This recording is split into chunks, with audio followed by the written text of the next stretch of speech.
Good morning students. Class tenth class tenth में आज आपका जो टॉपिक है, टॉपिक का नाम है शुक्राणु की संरचना, स्ट्रक्चर ऑफ स्पर्म।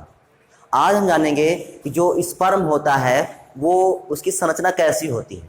ठीक, तो वीडियो शुरू करने से पहले अगर आप हमारे चैनल पर नए हैं तो चैनल को सब्सक्राइब कर लें, बेल आइकन को दबाएं ताकि आपको वीडियो नोटिफिकेशन मिल सके। तो चलिए शुरू करते हैं शुक्राणु की संरचना। वीडियो शुरू करने से पहले एक बात और आपको बता दें कि जो ये वीडियो है, इस वीडियो के डिस्क्रिप्शन में हम आपको मनुष्य का मादा जनन तंत्र अर्थात फीमेल रिप्रोडक्टिव सिस्टम का लिंक दे देंगे। आप उसमें जाकर जो है इस रिप्रोडक्टिव सिस्टम को पूरा का पूरा लिख लीजिए, चित्र बना लीजिए। ये भी आपका एक पार्ट है इसमें जो हमको पढ़ाना था और इसको मैंने क्लास 12 में पढ़ा दिया है। रिप्रोडक्टिव सिस्टम वही है आपका, जो क्लास 12 में टॉपिक है वही आपका कक्षा 10 में है और सेम टू सेम वैसे ही पढ़ाना है।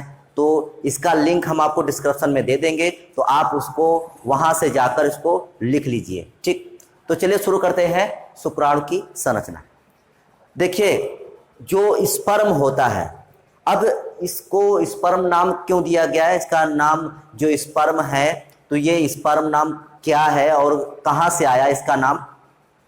देखिए, जो स्पर्म होता है, जो स्पर्म नाम है, स्पर्म एक इंग्लिश शब्द है। कैसा? अंग्रेजी का एक शब्द है। कौन? स्पर्म।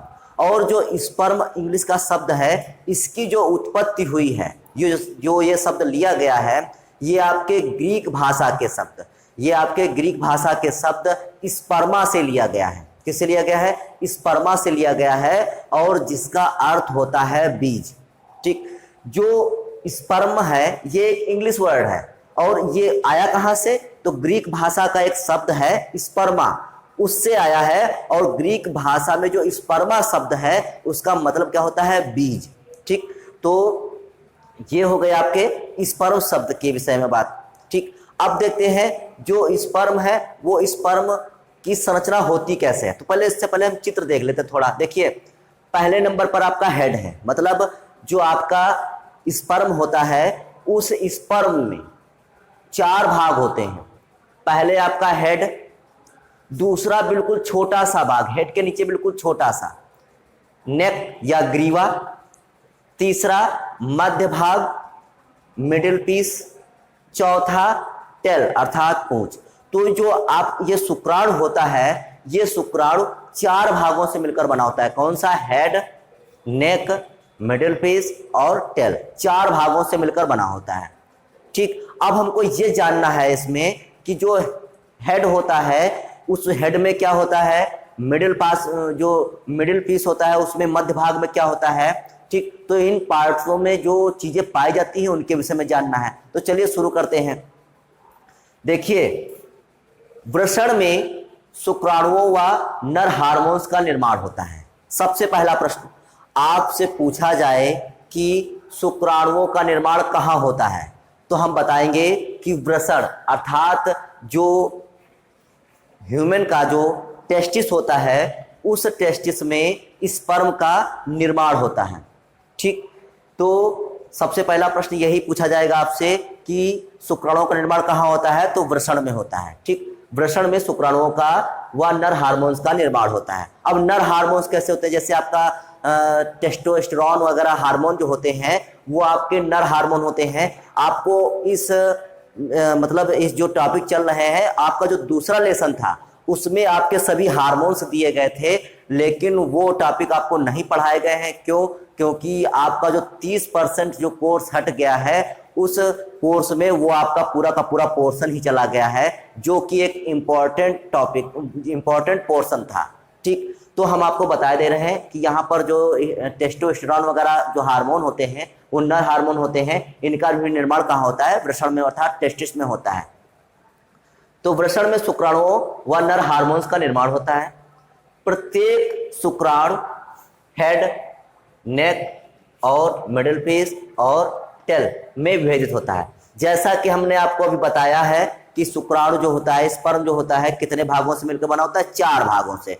पहला कौन सा है? आपका हेड है, दूसरा इसका बिल्कुल जस्ट नीचे का थोड़ा सा बिल्कुल भाग नेक है, और तीसरा भाग आपका मिडिल पीस अर्थात मध्य भाग है, और चौथा भाग जो आपका होता है टेल, पूंछ होता है, ठीक, में विभाजित होता है, मतलब 4 भागों में बटा होता है ये। सिर में एक केंद्रक होता है, जैसा कि हम देख रहे हैं हेड है, हेड में क्या है, एक केंद्रक होता है। अब देखिए ये जो केंद्रक है तो कहाँ, ये हेड में पाया जाता है, बहुत ही इंपॉर्टेंट है। तो सिर में एक केंद्रक अर्थात न्यूक्लियस होता है, जिसमें गुणसूत्र का हैप्लॉइड, हैप्लॉइड को हिंदी में क्या कहते हैं, अगुणित। अगुणित मतलब क्या होता है, जिसमें गुणसूत्र संख्या आधी हो, अर्थात मनुष्य में टोटल नंबर ऑफ क्रोमोसोम कितने होते हैं, 46 होते हैं, अर्थात 23 जोड़ी, और 23 जोड़ी जो होते हैं अर्थात जो 46 गुणसूत्र होते हैं उनका हैप्लॉइड कितना होता है, अर्थात जो अगुणित गुणसूत्र होते हैं वो कितने होंगे, 23, मतलब उसके आधे गुणसूत्र कितने होंगे, 23। तो जो केंद्रक होगा, केंद्रक में कितने गुणसूत्र पाए जाते हैं, केवल अगुणित, अर्थात केवल और केवल 23, ना कि 23 जोड़ी, 23 जोड़ी नहीं बल्कि कितने, 23 गुणसूत्र पाए जाते हैं। तो जिसमें गुणसूत्र का हैप्लॉइड अर्थात अगुणित जो गुणसूत्र हैप्लॉइड होता है, मतलब हैप्लॉइड सेट होता है, क्या होता है, जिसमें गुणसूत्र का हैप्लॉइड सेट होता है, ठीक, यहां पर लिख लेंगे,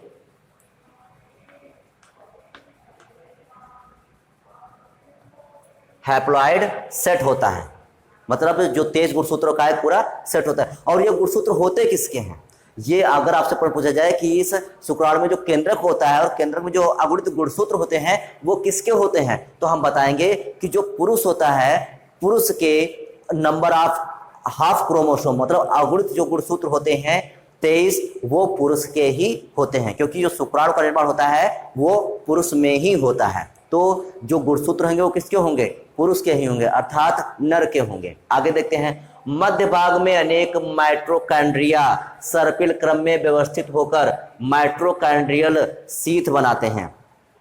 जैसा कि इसमें दिखाई दे रहा है कि मध्य भाग, मिडिल पीस जो है, इसमें देखिए माइटोकॉन्ड्रियल शीथ है, और ये कैसे, सर्पिल क्रम में, कैसे, सर्पिल क्रम में व्यवस्थित होते हैं, कौन, माइटोकॉन्ड्रिया। माइटोकॉन्ड्रिया कहाँ, मध्य भाग में, कैसे व्यवस्थित होते हैं, सर्पिल क्रम में। देखिए ये सर्पिल क्रम में व्यवस्थित होते हैं, और इसको कहते क्या है, माइटोकॉन्ड्रियल शीथ कहते हैं। क्या कहते हैं इसको, माइटोकॉन्ड्रियल शीथ कहते हैं, अर्थात जो माइटोकॉन्ड्रिया सर्पिल क्रम में व्यवस्थित होते हैं उनके पूरे सेट को क्या कहते हैं, माइटोकॉन्ड्रियल शीथ कहते हैं।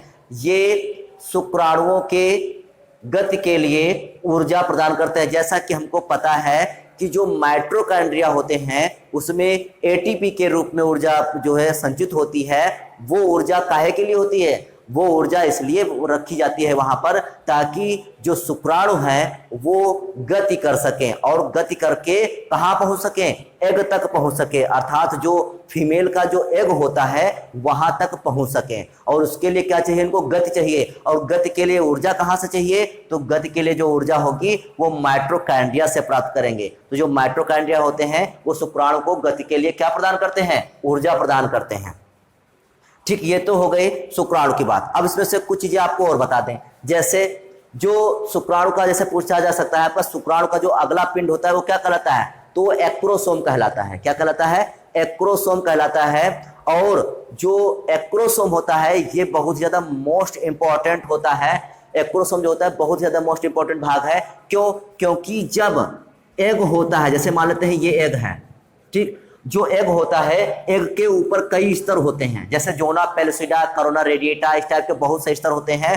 तो जब कोई स्पर्म आप जो एग के पास पहुंचता है, जब कोई स्पर्म एग के पास पहुंचता है तो सबसे पहले जो इसका सिर का जो अगला पिंड है, कौन, एक्रोसोम, कौन, एक्रोसोम। तो एक्रोसोम में कुछ एंजाइम पाए जाते हैं, जैसे आपका लाइसीन, कौन सा एंजाइम, लाइसीन नामक जो एंजाइम होता है वो एक्रोसोम में पाया जाता है। और ये करता क्या है, जो अंडाणु के ऊपर जो खोल होते हैं, मतलब जो आवरण होते हैं, जैसे जोना पेलुसिडा, करोना रेडिएटा, उनको ये एंजाइम क्या करता है, उन आवरणों में क्या कर देता है, छेद कर देता है, मतलब उन आवरणों को भेद देता है। और जिस कारण से क्या होता है, जो शुक्राणु का जो केंद्रक होता है वो एग के पास पहुंच जाता है, और जो एग होता है उसका केंद्रक और शुक्राणु का केंद्रक दोनों आपस में मिलकर जाइगोट का निर्माण कर लेते हैं। तो फर्टिलाइजेशन की क्रिया में जो शुक्राणुओं का एक्रोसोम अग्रपिंड होता है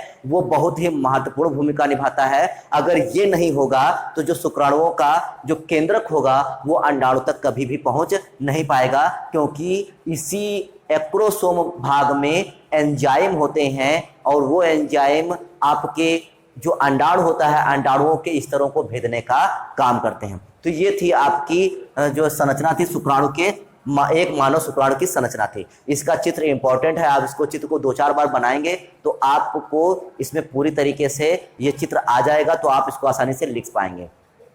देखिए इस वीडियो के डिस्क्रिप्शन में आपको फीमेल रिप्रोडक्टिव सिस्टम जो होगा मादा जनन तंत्र का लिंक मिल जाएगा, आप उसको जाकर देख लीजिए और उसको लिख लीजिए। ठीक, तो आज के लिए केवल इतना ही, बाकी नेक्स्ट वीडियो में, तब तक के लिए जय हिंद।